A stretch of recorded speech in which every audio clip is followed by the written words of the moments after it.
அன்பு பேகுருஸ் நேயர்களுக்கு வணக்கம். நம்முடன் இன்று இணைந்திருப்பவர் பொருளாதார நிபுணர் மற்றும் அரசியல் விமர்சகர் திரு CAV சுப்பிரமணியன் சார் அவர்கள். சார் வணக்கம் சார். உங்களை வரவேற்பதில் பெருமிதம் அடைகிறோம். வணக்கம். தொடர்ந்து பேகுருஸ் நேயர்களுக்கு ஸ்பாட்லைட் வித் சுப்ரா என்ற நிகழ்ச்சியின் மூலம் பல்வேறு நிறைய பொருளாதார ரீதியான உண்மைகளை நமக்கு எடுத்துரைக்கும், தரவுகளை நமக்கு எடுத்துரைக்கும் இவர் ரொம்ப தவிர்க்க முடியாத இடத்தை பெற்றுள்ளார் அப்படின்னே சொல்லலாம். குறிப்பா சார் நான் உங்ககிட்ட நான் இன்றைக்கு கேட்க விரும்பும் கேள்வி என்னன்னா, நம்முடைய தமிழக முதலமைச்சர் ஸ்டாலின் அவர்கள் தமிழகத்துக்கு ஒண்ணுமே நிதி தரல, தமிழகத்துக்கு எந்த விதமான ஒரு குரோத்தையும் தரல அப்படின்னு சொல்லிட்டு மத்திய அரசை போகும் இடங்களில் எல்லாம் குற்றம் சாட்டுகிறார். ஆனால் கிட்டத்தட்ட 350 மடங்கு வளர்ச்சியை தந்திருப்பதாக யுபிஏ கவர்மெண்ட்டுக்கும் இந்த கவர்மெண்ட்டுக்கும் தமிழகத்துக்கு கொடுத்த நிதி பாத்தீங்கன்னா 350% வளர்ச்சியை தந்திருப்பதாக குறிப்பிடப்பட்டுள்ளது. சோ இது பத்தின டீப் இன்சைட்ஸ் என்ன சார்? இப்போ அவர் MK ஸ்டாலின் அவர்கள் வந்து மத்திய அரசாங்கம் நிதி தருவதில்லை அப்படின்னா அப்ப தமிழகம் எப்படி வளர முடியும்? ஒரு அரசாங்கத்துக்கு வளர்ச்சி இருக்கும் அப்படின்னு சொன்னா அதுல 3-4 விதமான சோர்சஸ் மூலமா தான் வளர முடியும். ஒன்று நிதி வருமானம். நிதி வருமானம் என்பது மத்திய அரசாங்கத்திலிருந்து வருகின்ற நிதி வருமானம், இன்னொன்று மாநில அரசாங்கத்திலிருந்து வருகின்ற நிதி வருமானம். பிளஸ் வந்து அஃப்கோர்ஸ் நம்ம கடன் வாங்குவோம். அப்புறம் வந்து அரசாங்கம் வந்து இது இன்வெஸ்ட் பண்ணினா இதுலேருந்து பார்த்தீங்கன்னா பொதுத்துறை நிறுவனங்கள்லேருந்து வருகின்ற வருமானங்கள். இந்த மாதிரி 4-5 சோர்சஸ் மூலமாக நமக்கு வருமானம் வரும். அப்படின்னு பார்க்கும்போது இப்போ தமிழ்நாடு வந்து இவங்க சொல்லுவாங்க டபுள் டிஜிட் க்ரோத் வந்திருக்கு, 11.19% வந்திருக்குன்றாங்க இல்லையா? அப்போ அந்த க்ரோத்தில் வருமானமே வரலையா? இந்த கேள்விக்கு வந்து அவர் பதில் சொல்லிட்டு அதுக்கப்புறமா வந்து மற்ற இதை வந்து கேள்விகளை கேட்டார் அப்படின்னா நம்ம வந்து பதில் சொல்லலாம். ஓகே, நிறைய விவாதங்கள்ல வந்து நிர்மலா சீதாராமன் அவர்களும் அண்ணாமலை அவர்களும் அனைத்து தரப்புல இருக்கிற வந்து NDA கூட்டணியில் இருக்கிற தலைவர்கள்லாம் சொல்லியிருக்கிறாங்க. குறிப்பா என்ன சொல்றாங்கன்னா 2014 யுபிஏ அரசாங்கம் இவர்கள் கூட்டணியில் இருந்தபோது அவர்கள் விட்டுட்டு போன அந்த வருடத்துல பாத்தீங்கன்னா நம்ம வருமானம் பார்த்தீங்கன்னா கிட்டத்தட்ட ஒரு 25,000 கோடி, 24,975 கோடி. அதாவது மத்திய அரசாங்கத்திலேருந்து வந்த நிதி பகிர்வு வந்து பார்த்தீங்கன்னா 15,800 கோடியும், சென்ட்ரல் சப்சிடிஸ்ன்னு சொல்லுவோம், அங்கேருந்து கிராண்ட் எல்லாம் வருது பார்த்தீங்களா, அதெல்லாம் ஒரு 9,000 கோடி. இது ரெண்டையும் கூட்டினீங்கன்னா ஒரு 20,000 கோடி வந்து மார்ச் 14 முடிவடைந்த நிதியாண்டுக்கு வந்தது. இது அப்படியே படிப்படியாக உயர்ந்து கொண்டு வந்து இப்போ மார்ச் 27, 26, 27க்கு உண்டான ஒரு நிதிநிலை அறிக்கை கொடுத்துருக்குறாங்களா, இன்டரிம் பட்ஜெட் கொடுத்துருக்குறாங்க இல்லையா, இவங்களோட கடைசி பட்ஜெட். இதுதான் அவங்களோட கடைசி பட்ஜெட்டாக இருக்கும்னு நான் நினைக்கிறேன். அதுல பாத்தீங்க அப்படின்னா மொத்தமாக 87,293 கோடி. 24,900 கோடி எங்க, 87,300 கோடி எங்க. இதுதான் வந்து 350% வளர்ந்து இருக்கிறது அப்படின்னு சொல்றோம். குறிப்பா டாக்ஸ் பாத்தீங்கன்னா ஒரு 62,500 கோடி ஷேர் ஆஃப் சென்ட்ரல் டாக்ஸஸ். அதுல பாத்தீங்கன்னா இன்கம் டாக்ஸ் நம்ம கட்டுறது, CGST அங்க போறது, அந்த மாதிரியான டாக்ஸ்ல வந்து 41% வந்து மாநிலங்களுக்கு டெவல்யூஷன் ஆகி, அந்த மாநிலங்களுக்கு டெவல்யூஷன் ஆகுறதுல ஒரு 4.1% வந்து பேஸ்ட் ஆன் பாப்புலேஷன் அடிப்படையில் மற்ற காரணிகள் வச்சிருக்காங்க, அதன் அடிப்படையில் நமக்கு வருது. ஸோ அதன் மூலமாக வருகின்ற பணம் பார்த்தீங்கன்னா 62,500 கோடி. அதை தாண்டி பார்த்தீங்கன்னா ஒரு 25,000 கோடி நமக்கு வந்து இது வருது, கிராண்ட் அங்கேருந்து வருது, கிராண்ட் சப்சிடிஸ்லாம். இதுதான் வந்து 87,000 கோடி இருக்குன்னு சொல்றோம் நம்ம. ஸோ இந்த 87,293 கோடி கம்பேர்ட் வித் யுவர் 25,000 கோடி இன் யுவர் யுபிஏ அரசாங்கம் 3.5 மடங்கு உயர்ந்திருக்கு. இதில் எங்க வந்து மத்திய அரசாங்கம் நம்மளை வஞ்சித்து விட்டது, ஏமாற்றி விட்டது, பழி வாங்கி விட்டதுன்னு சொல்ல முடியும்? இது வந்து மாநில அரசு தயாரித்து கொடுத்த நிதிநிலை அறிக்கையிலிருந்து நான் உங்களுக்கு வந்து இன்ஃபர்மேஷன் கொடுக்குறேன். ஒவ்வொரு வருஷம் நிதிநிலை அறிக்கை தயாரிக்கும் போதும் வருமானம் உயர்ந்து கொண்டு வருகிறது. அதுதான் சொல்லுவேன், நம்ம வந்து என்னைக்குமே வந்து அரசியல் தலைவர்கள் சொல்வதை வந்து ஒரு புறந்தள்ளி வச்சிடணும். 10 அல்லது 20% அதுல வந்து எப்படியும் வந்து ஒரு இது இருக்கும், மசாலாக்கள் கலந்துருக்கும், அரசியல் கலந்துருக்கும். நீங்க வந்து IAS அதிகாரிகளோ இல்லை IPS அதிகாரிகளோ அவர்கள் கொடுக்கின்ற அந்த டேட்டா வச்சு பார்த்தீங்கன்னா தென் வந்து அதுல உண்மை தெரிய ஆரம்பிக்கும். ஏன்னா உதயச்சந்திரன் ஐயா என்ன பண்ணார் அப்படின்னா ஒரு 2 வருஷத்துக்கு முன்னாடி வந்து வெளியில வந்தார், மாநில நிதி தயாரித்து விட்டு பிரசன்ட் செய்துட்டு வெளில வந்தார். அப்போ வந்து நிருபர்கள் கேட்டாங்க அவங்கள்ட்ட, இது மாதிரி நீங்க வந்து வருமானம் உயர்ந்து கொண்டு வருகிறதுன்னு சொல்றீங்களே, மாநில வருமானம் எப்படிங்க உயர்ந்ததுன்னா GST உயர்ந்து இருக்கிறது, அதனால எங்களுக்கு வருமானம் உயர்கிறது அப்படின்னாரு. இது பொது வெளியில அவர் சொன்ன கருத்து. இந்த மாதிரி நீங்க வந்து நிருபர்கள்லாம் வந்து கேட்கும் போது ஒரு அரசு துறை அதிகாரிகளோ இல்ல ஐஏஎஸ் ஆபீசர்ட்டையோ கேட்கணும். அமைச்சர்கள்ட்டையோ இல்ல அரசியல் கட்சி தலைவர்களையோ கேட்டீங்கன்னா அவங்க வந்து இது மாதிரி பூசி மொழி தான் சொல்லுவாங்க. சார், தொடர்ந்து இந்த ஐஎன்டிஏன்னு சொல்ற புள்ளி பெற்ற கூட்டணியில அங்க ஒன்றும் இங்கொன்றுமாக உரசல் நல்லா தெரியுது. அது வந்து எல்லா மாநில தேர்தல்களிலும் தன்னுடையத பிரதிபலிக்குமா இந்த உரசல்கள்? சரி, இது அந்த கால அப்பெல்லாம் இந்தி கூட்டணி ஆரம்பிச்ச காலத்துல நம்ம சொல்லியிருப்போம் இல்லைங்களா? இந்த ஐஎன்டிஏ கூட்டணிக்கு ஒரு டெஃபினேஷன் ஒன்று வச்சிருந்தாங்க. அது எனக்கு மறந்தே போயிடுச்சு என்ன டெஃபினேஷன்ட்டு. பட் எனக்கு தெரிஞ்ச டெஃபினேஷன் பார்த்தீங்கன்னா ஐ அண்ட் தீதி இக்னோர்டு அலையன்ஸ். ஓகே, ஐ முதல்ல ஐ நிற்குது பார்த்தீங்களா, அது ஐ. நானும் எண்ணுக்கு அண்டுக்கு வந்து என் போட்டுக்கலாம். டி ஃபார் தீதி, இன்னொரு ஐ வருது இக்னோர்டு அலையன்ஸ். ஐ அண்ட் தீதி இக்னோர்டு அலையன்ஸ். இதுதான் வந்து இந்தி கூட்டணியோட விரிவாக்கம் இன்னைக்கு தேதியில். அது ஆரம்ப காலத்துலேருந்து பார்த்தீங்கன்னா நிதிஷ்குமார் ஆரம்பிச்சாரு, அவரை ஓரம் கட்டிட்டாங்க, அவர் வெளியில போயிட்டாரு. அதுக்கப்புறமா மம்தா பானர்ஜி அம்மா என்ன பண்ணாங்கன்னா, ஒவ்வொரு நீங்க வெஸ்ட் பெங்காலில் வந்து நீங்க எங்க காங்கிரஸ் வந்து உள்ள அனுமதிக்கவே இல்லை, காலை வச்சா வெட்டிடுவேன்னாங்க, அவங்கள வெளியே தள்ளிட்டாங்க. அப்புறம் ஆம் ஆத்மி பார்ட்டி அவர் வந்து காங்கிரஸை வந்து விலக்கி விட்டாங்க. அப்புறம் இன்னைக்கு பார்த்தீங்க அப்படின்னா வெஸ்ட் பெங்கால் என்ன சொல்ற, இது கேரளாவில் என்ன சொல்றாங்க அப்படின்னா, காங்கிரஸ் வந்து கம்யூனிஸ்ட வந்து நீங்க பிஜேபியோட பி டீம், கம்யூனிஸ்ட் வந்து காங்கிரஸை வந்து நீங்க வந்து பிஜேபியோட பி டீம் அப்படின்றாங்க. இரண்டு பேரும் கம்யூனிஸ்ட் காங்கிரஸும் பிஜேபி வந்து கூட்டின்னு வந்து ஒத்தருக்கு ஒத்தர் பி டீம் சொல்றாங்க. என்ன காரணம் அப்படின்னு கேட்டா, அதாவது பினராயி விஜயன் இருக்காரு பார்த்தீங்களா, அவர் மேல நிறைய வந்து குற்றச்சாட்டுகள் இருக்கு, சிபிஐலாம் நிறைய இது கேஸ் வச்சிருக்காங்க, அதை எதுவுமே வந்து பிஜேபி வந்து முன்னெடுத்து செல்லலை, அதனால வந்து பிஜேபி வந்து கம்யூனிஸ்டுக்கு வந்து சாதகமாக செயல்படுறாங்க, அதனால அவங்க பி டீம். அது மாதிரி காங்கிரஸ்ல என்ன சொல்றாங்க, காங்கிரஸை பத்தி கம்யூனிஸ்ட் என்ன சொல்றாங்கன்னா, ராஜ்யசபாலெல்லாம் வந்து சில சமயம் வந்து பிஜேபிக்கு வந்து மெஜாரிட்டி இல்லாத சமயத்துல எப்படி வந்து சில சட்டங்கள் சில பில்ஸ்லாம் பாஸ் ஆச்சு, பிஜேபியும் காங்கிரஸும் ஒண்ணுக்குள்ள ஒண்ணு, ஸோ காங்கிரஸும் பிஜேபியோட பி டீம் அப்படின்றாங்க. சரிங்களா? இதெல்லாம் வந்து அப்படியே எங்கேருந்து வந்து கிழக்கு நார்த்து வடக்குலேருந்து வந்து அப்படியே நமக்கு வந்து கேரளா வரைக்கும் வந்ததா, அப்படியே பக்கத்துல புயல் வந்து கடலை கடப்பதற்கு முன்னாடி ஒரு மையம் கொண்டு இருக்கும் பார்த்தீங்களா, புதுச்சேரியில மையம் கொண்டிருக்கு. இப்போ புதுச்சேரியில பார்த்தீங்கன்னா இந்தி கூட்டணியில் இருக்கிற விடுதலை சிறுத்தைகள் திருமாவளவன் பார்த்தீங்கன்னா காங்கிரஸ்க்கு அகேன்ஸ்டா கேண்டிடேட்டை போடுறாரு, திமுகக்கு அகேன்ஸ்டா கேண்டிடேட்டை போடுறாரு. ஸோ அவங்களுக்குள்ளே பார்த்தீங்கன்னா கேண்டிடேட்டை போடுறாரு. இன்னும் ஒரு படி மேலே. ஓகே, அவர் என்ன சொல்றாருன்னா, இப்போ வந்து புதுச்சேரியில் தான் நினைக்கிறேன் கேண்டிடேட் விடுதலை சிறுத்தைகள் கேண்டிடேட் வந்து நீங்க வாக்கே கேட்க வேண்டாம், அதாவது தன்னோட எதிராக கேண்டிடேட்டை போட்டாரு, இப்போ என்ன சொல்றாருன்னா இது கேண்டிடேட் வாக்குகளே கேட்க வேண்டாம் அப்படின்னு சொல்லிட்டு கட்சியை வந்து அடமானம் வைக்கிறார். ஸோ இதை மாதிரி அப்படியே கொஞ்சம் கொஞ்சமா நவுந்து வந்து அப்படியே ஒரு மாதிரி பாலிடிக்ஸ்ல புரியவே இல்லை, இது என்ன மாதிரியான பாலிடிக்ஸ்னு தெரியல. இது அப்படியே அடுத்த வருகின்ற 2029 தேர்தலில் வந்து தமிழகத்தோட வந்து இறுதியா வந்து முற்று பெறும். அப்போ வந்து இந்த புள்ளி வைத்த கூட்டணிக்கு ஒரு முற்றுப்புள்ளி வைத்து விடுவார்கள்.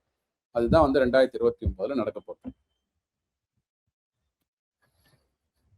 சார், நம்ம பாக்குறோம் புதுச்சேரிக்கு வராரு, பாண்டிச்சேரிக்கு வராரு காங்கிரசினுடைய எல்ஓபி லீடர் ஆஃப் அப்போசிஷன் திரு ராகுல் காந்தி.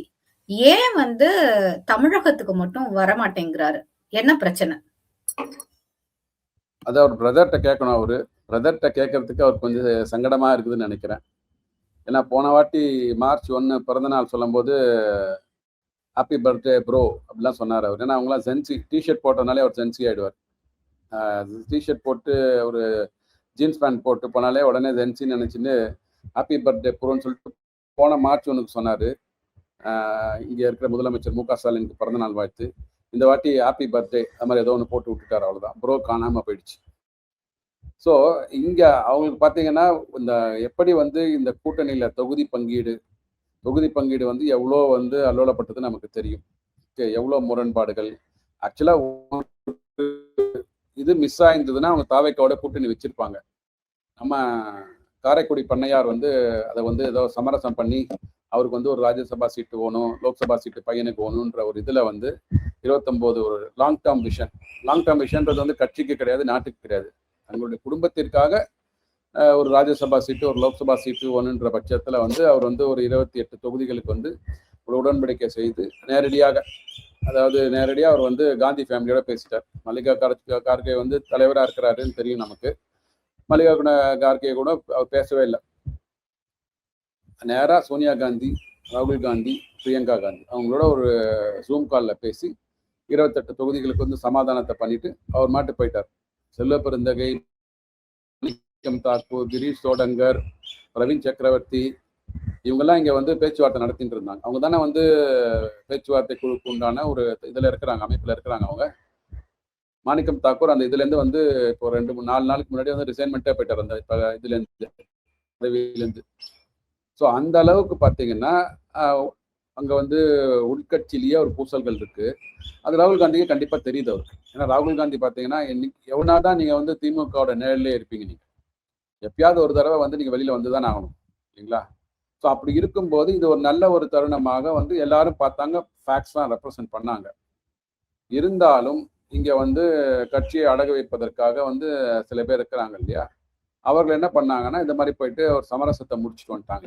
அதனால இப்போ வந்து வேற வழியே இல்லாமல் கேண்டிடேட் போட முடியாமல் அவங்க வந்து சிக்கி தவிச்சுட்டு இருக்காங்க. ஓகே, கேண்டிடேட்லாம் கடைசி நிமிஷத்துலாம் போட்டிருக்கிறாங்க அவங்க. இன்னொன்று ஒரு பக்கம் பார்த்தீங்கன்னா இந்த விடுதலை சிறுத்தைகள் கட்சி அவர் வந்து ஒரு தொகுதி அவர் இது பண்ணிட்டு வாபஸ் வாங்கிட்டு அவர் வந்து காங்கிரஸ் வேட்பாளரை வந்து இதான் அறிவிச்சிருக்கிறார், ஒரு தொகுதியோட வேட்பாளராக அறிவிச்சிருக்கிறார். ஐ திங்க் காட்டுமன்னார் கோவில் நினைக்கிறேன். ஸோ அப்படி வந்து ஒரு பெரிய குழப்பம் நிறைந்த ஒரு கட்சியாக இன்னைக்கு இருந்துட்டு இருக்கு. அப்படி இருக்கும்போது ராகுல் காந்திக்கு அஃப்கோர்ஸ் அவருக்கு வந்து என்ன இதில் வந்து அவர் வந்து பேசுவார். இங்கே கட்சி தொண்டர்களில் பார்த்தீங்கன்னா ஒரு 90% களத்தில் வந்து ஒரு இன்டகிரேஷனே கிடையாது, சிங்க்ரனைசேஷனே கிடையாது.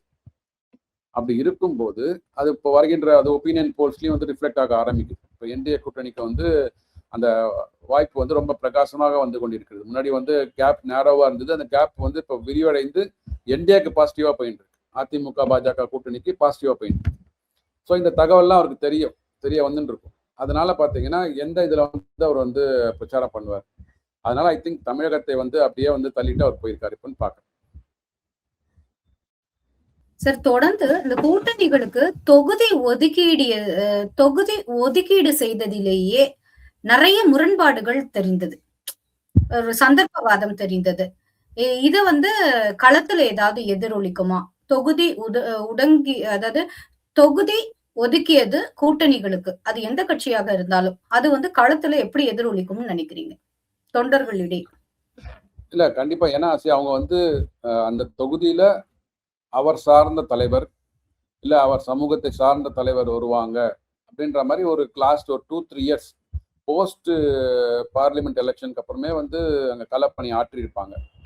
ஆனால் அந்த களப்பணி ஆற்றின வந்து எது வந்து ஒரு களத்தில் வந்து யதார்த்தத்தை நம்ம பார்க்கணும். அது வந்து 2 கட்சிகளுக்கும் பொருந்தும், பிஜேபிக்கும் பொருந்தும், காங்கிரஸ் பொருந்தும், அதிமுக திமுக எல்லாருக்குமே பொருந்தும். இதில் வந்து கட்சி பேதமற்று நம்ம பேசணும். நிறைய பேர் என்ன சொன்னாங்கன்னா பிஜேபிக்கு வந்து சென்னையில் வந்து தொகுதிகளை நிறைய ஒதுக்கிட்டாங்க. பட் உங்களுக்கு தெரியும் அந்த காலத்துலேருந்து அதிமுகக்கும் திமுகக்கும் பார்த்தீங்கன்னா எப்பெல்லாம் அவர்கள் வந்து வெற்றி வாகை சூடுகிறார்களோ அப்பெல்லாம் வந்து சென்னை தான் வந்து பெரிய கோட்டையாக இருந்திருக்கு. சென்னைனா ஏன்னா சென்னை வந்து தலைமைச் செயலகம் அமைந்த ஒரு இது வச்சுக்கோங்களேன், மாவட்டம் வச்சுக்கோங்க. அப்படி இருக்கும்போது இதில் நிறைய வந்து கவர்மெண்ட் ஸ்டாஃப்ஸ் இருப்பாங்க, நிறைய வந்து மக்கள் வந்து அதாவது அரசாங்கத்தை சார்ந்து நிறைய பேர் இருப்பாங்க. அப்படி இருக்கும்போது உங்களுக்கு வந்து அரசாங்கம் மாறும்போது அந்த அரசாங்கத்துக்கு உண்டான வாக்குகள் வரும். அதனால தான் பார்த்தீங்கன்னா எனக்கு தெரிஞ்சு சென்னையில் வந்து பிஜேபிக்கு வந்து 2 சீட்டு கொடுத்துருக்குறாங்க. சென்னைன்னு சொல்ல முடியாது, சென்னையில் 1 மயிலாப்பூர், அப்புறம் சென்னை பக்கத்தில் இருக்கிற ஆவடி. இந்த 2 அதான் திருவள்ளூர். ஆவடி வந்து திருவள்ளூர் மாவட்டத்தில் வந்துடும். நம்ம வந்து எக்ஸ்டெண்டட் சென்னை நம்ம வந்து இதில் சொல்லிண்டா கூட, எக்கனாமிக் இதில் சொல்லிண்டா கூட, பட் பொலிட்டிக்கல் இதில் பார்த்தீங்கன்னா ஆவடி வில் கம் என்று திருவள்ளூர். ஆனால் மயிலாப்பூர் ஒரு தொகுதி வச்சுக்கோங்க, அவ்வளோதான். ஸோ மற்றபடி பார்த்தீங்கன்னா திருச்சியா இருக்கட்டும், வேளச்சேரியா இருக்கட்டும், இதெல்லாம் ரொம்ப எதிர்பார்ப்பு இருந்தது. ஆனால் எதிர்பார்ப்புகள் பார்த்தீங்கன்னா நம்ம ஏற்கனவே அங்கே இருக்கிற அதிமுக எம்எல்ஏ கேண்டிடேட்ஸ் இருந்தாங்களே போன வாட்டிலாம் வந்து குறைந்த வாக்கு வித்தியாசத்தில் டி நகர்லாம் பார்த்தீங்கன்னா 135 வாக்குல வந்து டி நகர் சத்யா வந்து அவர் வெற்றி வாய்ப்பை இழந்தார். அது அம்மா மக்கள் கூட்டணி வந்து எனக்கு தெரிஞ்ச ஒரு 700 வாக்குகள் வாங்கினாங்க. அது கூட வந்திருந்ததுன்னா 500 வாக்குகளை வந்து அதிமுகவே வந்து வின் பண்ணியிருக்கும். அந்த மாதிரி இங்கே பார்க்கணும். நீங்க வேளச்சேரிலையும் ஒரு 2500 வாக்கு 4000 வாக்குகள்ல தான் வந்து வெற்றி வாய்ப்பை இழந்தார்.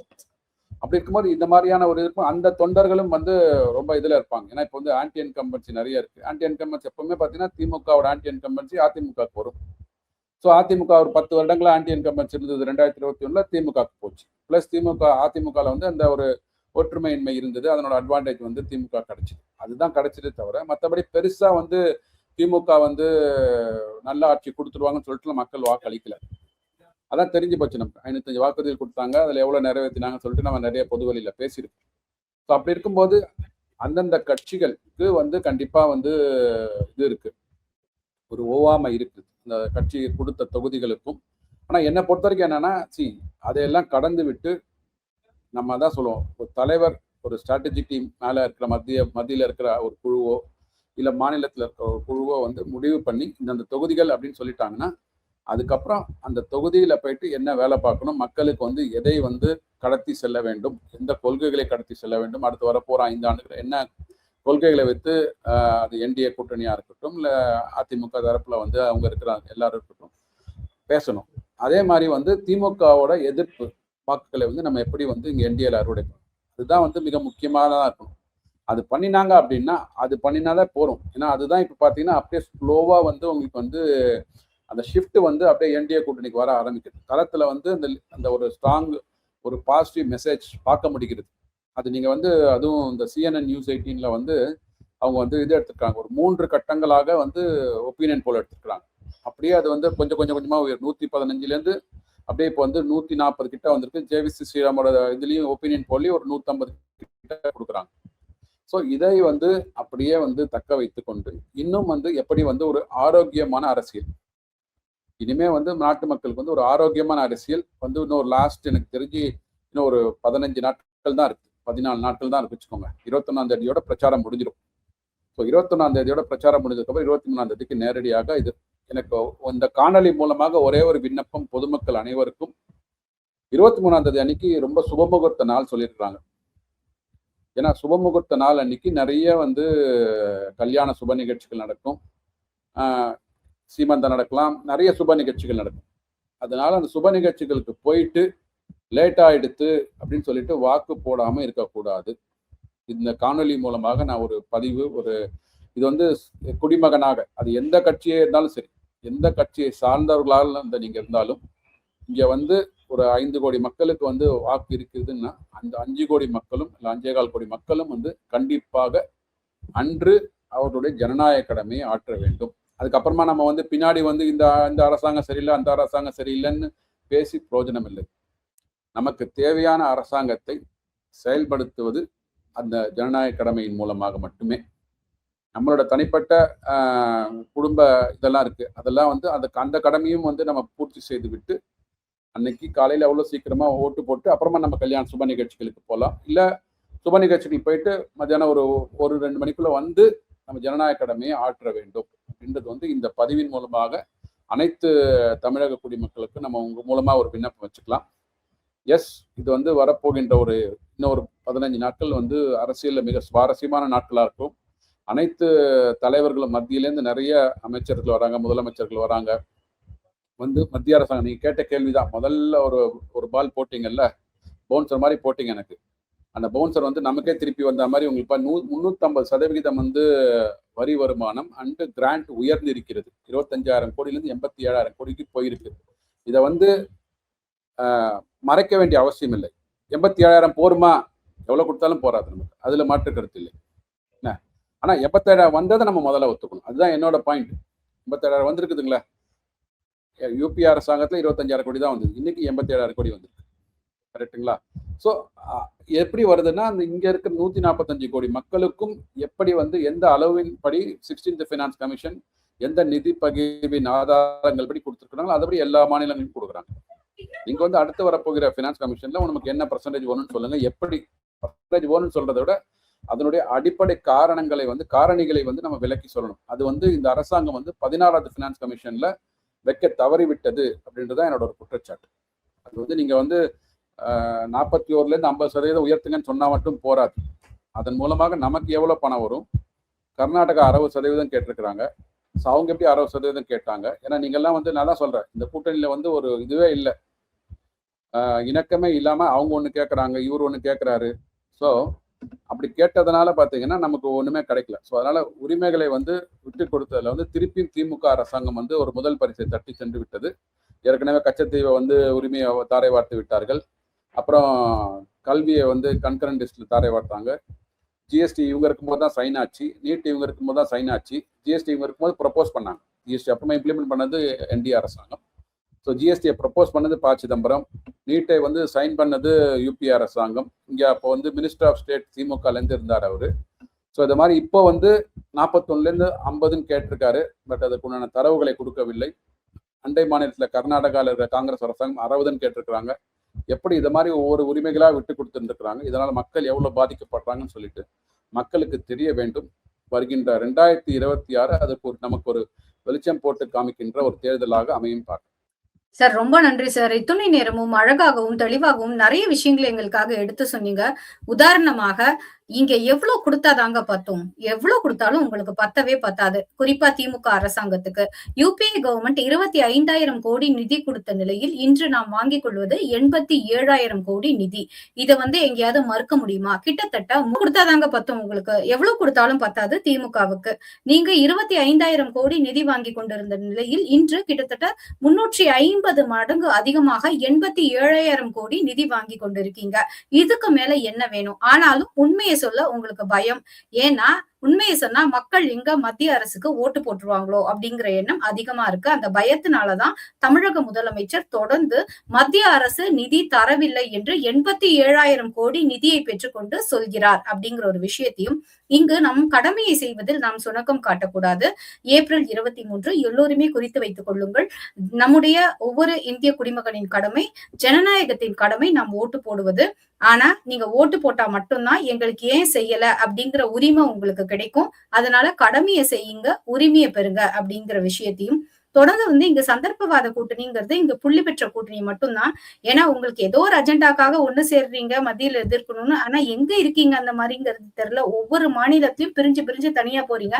பத்தாவதுக்கு கேண்டிடேட்டையும் நிறுத்தி வச்சுட்டு தயவு செய்து எங்களுக்கு ஓட்டே போடாதீங்கன்னு போய் ஒரு தேர்தல் பிரச்சாரத்துல மக்கள் கிட்ட கேக்குறீங்க. எப்படி எல்லாம் நீங்க கட்சியை அடகு வச்சிட்டு இருக்கீங்கன்னு பாருங்க.